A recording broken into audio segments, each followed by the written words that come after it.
Okay, I don't know who needs to hear this, but when you let your guard down and you let them into your life and you get to know each other and talking occasionally turns into talking daily, you end up feeling this need to talk to them because they become part of your routine, which isn't a bad thing because you love having them to be categorized as something that is part of your day.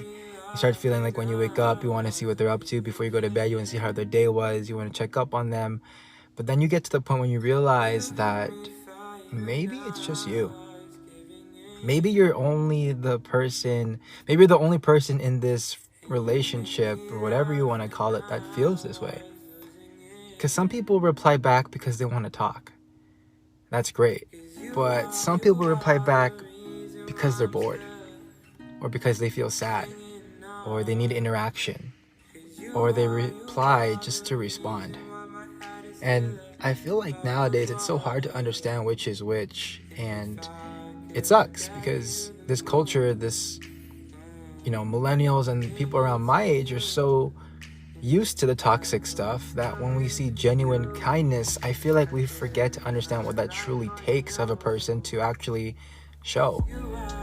It's not easy to put your walls down. It's not easy to accept that you're falling for someone again. It's not easy to feel happy or balanced even.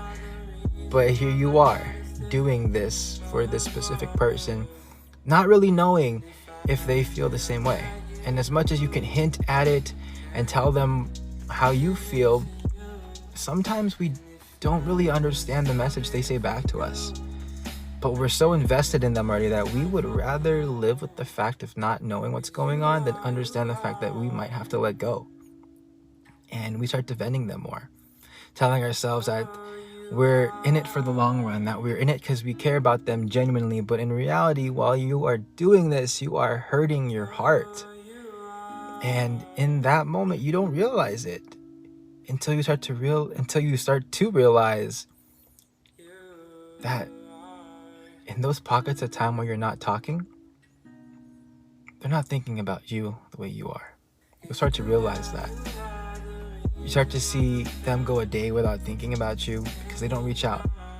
And you want to defend them. You want to say, oh, they're busy. Oh, they have this going on. But in reality, the truth is if they wanted to, they really would. And I know you don't want to go back. You felt happy, but sometimes you just have to turn that switch off. Not because of them, but for you.